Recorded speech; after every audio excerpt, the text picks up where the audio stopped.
Halo everyone, ketemu lagi dengan Cindy di channel Cindy Beretta. Hari ini jangan kemana-mana ya teman-teman, karena topik hari ini penting banget buat kita semua para pecinta anabul dimanapun kalian berada. So stay tune!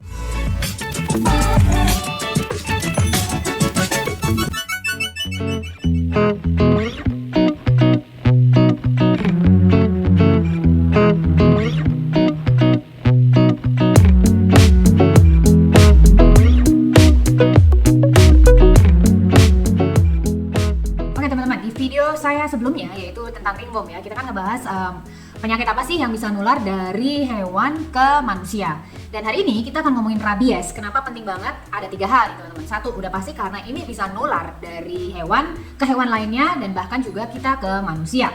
Yang kedua adalah karena kalau ini tidak ditangani dengan cepat, maka fatalitas yang terjadi bisa sampai 100%. Artinya kalau misalnya terkontrak dengan virus ini, kalau tidak ditangani dengan cepat dan benar, maka udah pasti otomatis bisa fatal ya. Kemudian yang ketiga, sebarannya itu masih sangat luas, baik di Indonesia maupun di dunia. Di Indonesia sendiri ya, dari 34 provinsi, hanya 8 provinsi yang sudah bebas rabies. Oke teman-teman, tanpa basa-basi lagi, mari kita telisik apa sih rabies itu. Dan buat teman-teman yang pengen menanyakan informasi lain atau ingin sharing info tambahan mengenai virus rabies ini, monggo silahkan tulis di kolom komennya. Rabies adalah penyakit yang berbahaya yang disebabkan oleh virus rabies dengan nama ilmiahnya yaitu Rabies lizardvirus. Penyakit ini menyerang sistem saraf dan pada akhirnya sampai juga pada bermuara di sistem saraf pusat atau di otak ya. Yang bisa terdampak oleh virus ini adalah semua mamalia. Lalu apa yang disebut mamalia ya? Mamalia itu adalah semua hewan yang berdarah panas, kemudian ada tulang belakang, lalu juga berbulu. Misalnya anjing, kucing, monyet, musang, kelelawar, dan juga bahkan sapi, kuda, kita manusia pun tergolong mamalia. Penularan yang utama terjadi karena gigitan dari hewan yang tertular oleh virus rabies ini kepada hewan lainnya atau kepada manusia. Jalur penularan lainnya itu bisa terjadi melalui sekresi saliva dari rabid animals. Rabid animals ini adalah hewan yang terinfeksi oleh virus rabies ya teman-teman. Jadi sekresi dari air liur dari rabid animals ini mengenai langsung luka baru yang terbuka pada permukaan kulit atau juga mengenai permukaan mukosa kita. Mukosa itu teman-teman yaitu kayak lubang hidung, mata, telinga atau genital. Jadi misalnya ya teman-teman, kayak kita nggak sengaja kecakar atau kegigit kecil ya, kecakar kayak scratch gitu oleh hewan yang tertular oleh virus rabies ini, maka itu udah potensi untuk transmisi. Bahkan kalau misalnya kita cuman kejilat ya, jadi kita kebetulan ada luka di kulit, terus nggak sengaja ada hewan yang ngejilat gitu, nah itu bisa potensi untuk tertransmisi virus rabiesnya itu. Berdasarkan data dari WHO, dari seluruh kasus rabies di dunia yang dilaporkan, 95% teman-teman itu berada di Asia dan Afrika. Di Indonesia sendiri kasus rabies itu sebenarnya sudah ditemukan dari sejak lama banget, yaitu di tahun 1884. Dan hingga kini sudah menyebar ke banyak provinsi di Indonesia. Bahkan di tahun 2020 itu hanya 8 provinsi di Indonesia yang statusnya itu bebas rabies. Di mana aja itu provinsinya? Nah, ini kita lihat di tayangan layar ini.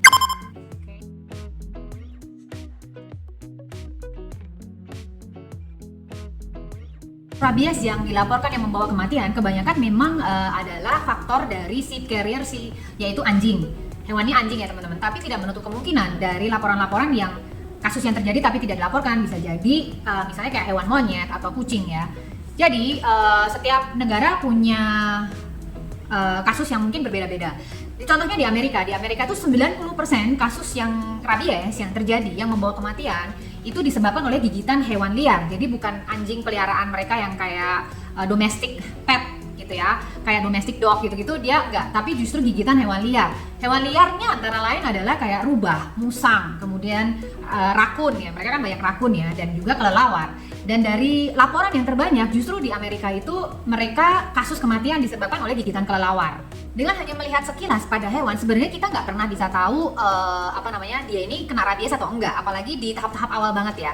Sebelum gejala klinis muncul itu kita nggak bisa tahu. Yang bisa kita lakukan adalah melakukan tes di laboratorium. Jadi hewan itu kita tangkap, kemudian kita tes, lalu kita lihat di laboratorium apakah sebenarnya dia itu kena rabies atau enggak. Tapi kadang-kadang juga kita nggak bisa menemukan gitu. Jadi biasanya kebanyakan yang terjadi adalah setelah hewannya ini muncul gejala, kemudian mereka meninggal, lalu dilakukan postmortem, jadi tes sesudah kematian terjadi untuk memastikan ini sebenarnya dia mati kenapa. Nah, disitulah baru kelihatan bahwa dia benar-benar rabies. Masa inkubasi pada manusia atau hewan itu sangat bervariasi teman-teman. Jadi semua tergantung dari size atau spesies dari hewannya itu apa, kemudian letak dari luka itu ada di mana gitu. Kemudian juga jumlah atau tipe virus yang masuk dan juga imunitas dari tubuh masing-masing individu itu sangat menentukan masa inkubasinya.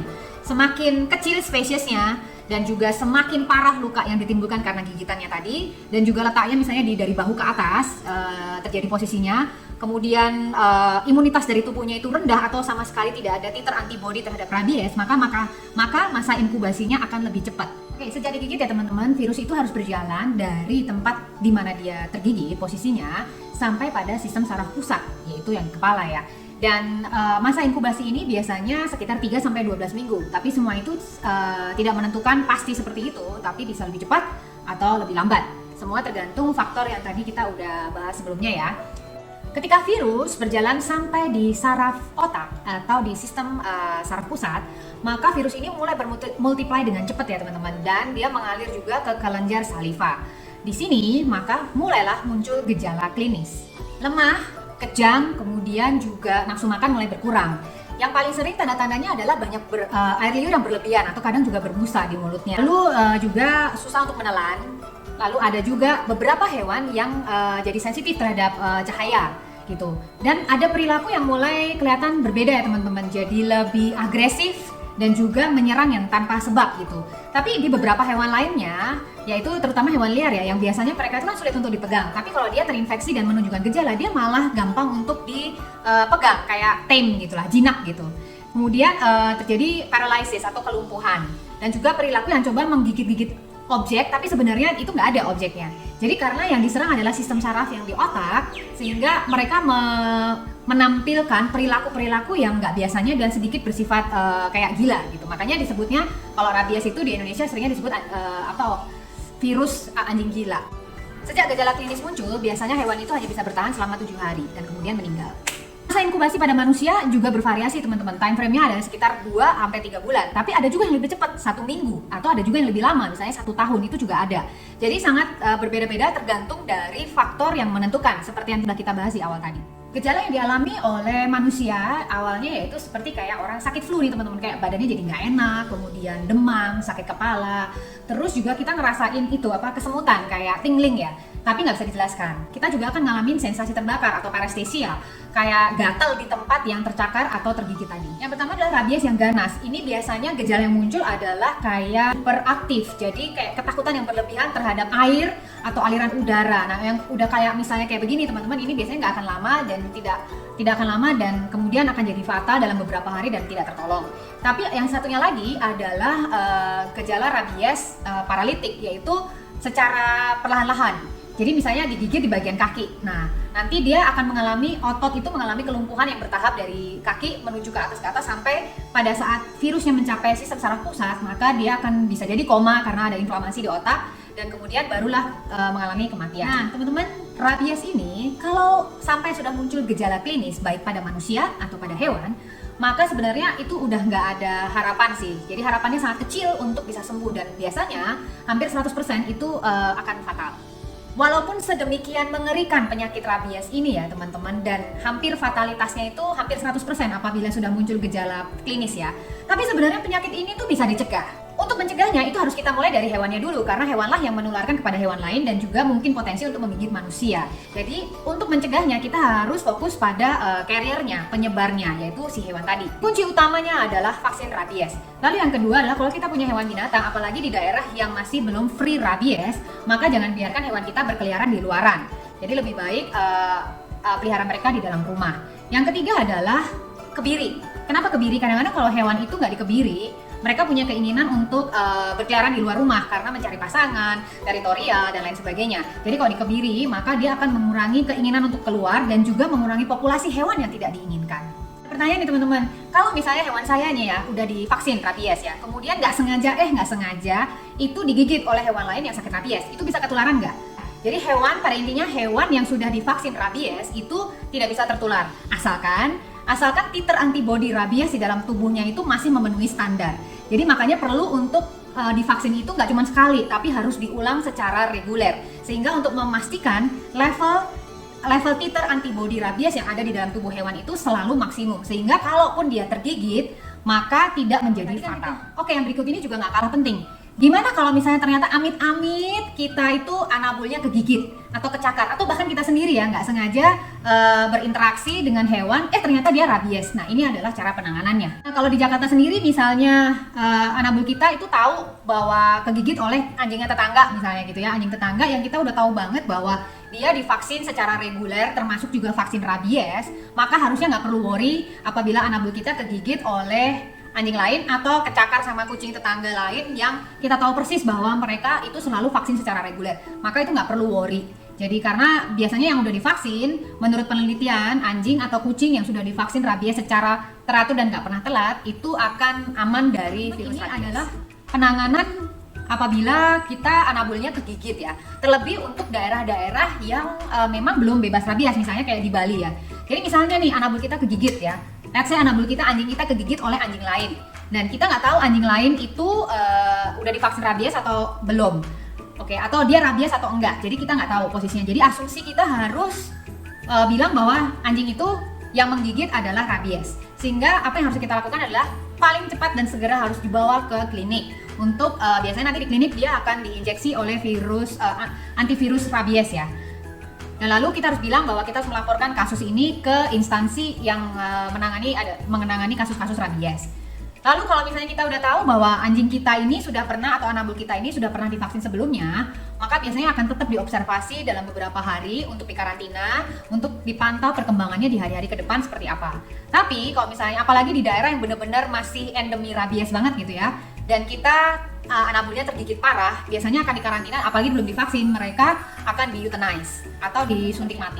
Gimana kalau manusia tergigit, penanganannya seperti apa? Contohnya kayak kita sendiri ya. Nah, kali ini aku bisa kasih sharing contoh pengalaman pribadi yang aku alamin dan aku lakukan ketika aku kegigit.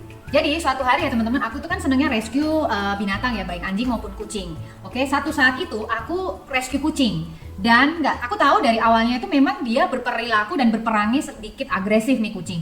Jadi waktu aku mau pegang, dia gigit. Dan ada luka yang lumayan ya di jari tanganku ini ya. Nggak sampai yang berdarah banyak, tapi bener-bener puncture wound dan robek gitu. Jadi akhirnya aku segera pergi ke tempat cuci tangan. Jadi di situ aku pakai air yang mengalir, terus aku pencet-pencet, aku bersihkan. Dan aku cuci itu sekitar 15 menitan lah ya. Ini tujuannya untuk membersihkan apapun virus yang mungkin ada di sekitar luka-luka, di sekitar robekan luka ini gitu. Jadi aku cuci. Nah, setelah itu selesai, aku kasih antiseptik. Antiseptiknya bisa macam-macam sih, bisa kayak misalnya alkohol 70%, mungkin betadine atau povidone iodine. Tetesin sebanyak-banyaknya di bagian yang luka, di bagian yang luka itu. Nah, setelah nggak lama itu, aku memutuskan untuk pergi ke rumah sakit. Sesampainya di rumah sakit itu aku diinterogasi dulu. Jadi dimasuk di UGD ya. Di sana aku diinterogasi dulu, aku habis kegigit di mana, kemudian bersinggungan dengan binatang apa, dan aku ceritakan semua bahwa ya aku suka rescue anjing dan kucing liar dan lain sebagainya, karena aku memang perhatian banget sama rabies ya. Jadi aku pelajari, jadi aku tahu this is the steps, inilah step yang harus aku lakukan gitu. Regardless apakah itu kucing rabies atau enggak, I need to do this, karena aku nggak mau ambil risiko gitu lah. Rada parno juga gitu kan, memang aku bersinggungan sama hewan-hewan banyak gitu, bermacam-macam, dan kadang-kadang juga saya pergi ke daerah-daerah kayak di Bali, Jawa Barat, itu juga banyak bersinggungan dengan binatang-binatang itu. Jadi I don't want to take the risk, jadi inilah yang aku lakukan gitu. Saya pergi ke rumah sakit, diinterogasi, saya ceritakan semua, dan akhirnya mereka memutuskan memberikan vaksin. Jadi saya diberikan vaksin VAR, vaksin anti rabies. Dan vaksin ini diberikan tuh 4 kali. Jadi pada hari kejadian tuh aku disuntik 2 kali. Kemudian 7 hari kemudian tuh aku disuntik 1 kali. Hari ke-21 aku disuntik lagi. Jadi total ada 4 suntikan, itu ada full vaksin anti rabies. Tujuannya adalah untuk membangkitkan sistem imunitas tubuh ya. Imunitas tubuh kita terhadap rabies. Jadi waktu di sana aku sebenarnya ada 2, ada VAR dan ada SAR nih teman-teman. Jadi golongannya 2 karena aku dikategorikan adalah risiko rendah, alias karena saya tergigitnya di Jakarta, dan Jakarta termasuk yang bebas virus rabies. Tapi kalau misalnya risikonya adalah tinggi, jadi misalnya lukanya parah, kemudian kebetulan digigitnya itu di tempat yang masih belum bebas rabies ya provinsinya, maka bukan cuma VAR yang diberikan, tapi juga SAR. SAR itu serum anti rabies. Jadi pada hari kejadian pasti akan disuntik VAR dan SAR. Oke, VAR-nya 2 kali dan SAR 1 kali. VAR 1 kali dan ini. Kemudian barulah hari ke-7 dan ke-21 ada ulangan untuk vaksin anti rabiesnya. Mengapa demikian? Jadi VAR itu vaksin anti rabies itu kan vaksin ya teman-teman. Jadi dia membutuhkan waktu untuk membangun antibodi di dalam tubuh setelah disuntik. Sedangkan serum itu langsung, jadi kerjanya serum adalah untuk membunuh atau berusaha untuk menetralisir virus rabies yang masuk pada saat itu juga. Jadi ibaratnya kalau parah harus dikasih serumnya sekaligus dikasih vaksinnya. Penyakit ini berbahaya, sekali lagi berbahaya, tapi sebenarnya bisa dicegah. Jadi ayo kita sama-sama bekerja sama dengan para pencinta anabul, pemerintah dan juga instansi-instansi rumah sakit untuk benar-benar mengeradikasi rabies ya, sehingga rabies itu bisa dikendalikan dan sebisa mungkin tidak lagi tertular kepada manusia, karena akibatnya bisa fatal. Apalagi kalau kita nggak awareness kita masih kurang, baik pada masyarakat itu kurang. Jadi para anabul yang nggak divaksin kemudian suka dibawa transfer antar daerah misalnya ya, apalagi daerah-daerah yang masih ada termasuk endemi belum free rabies, maka kita harus bantu pemerintah untuk terus menggalakkan awareness untuk vaksin rabies. Terlebih sekarang masih ada vaksin gratis. So teman-teman, ayo kita bantu pemerintah mengeradikasi rabies sehingga insya Allah pada tahun 2030 itu kita sesuai dengan master plan dari pemerintah ya untuk menghilangkan rabies di tanah air Indonesia tercinta kita.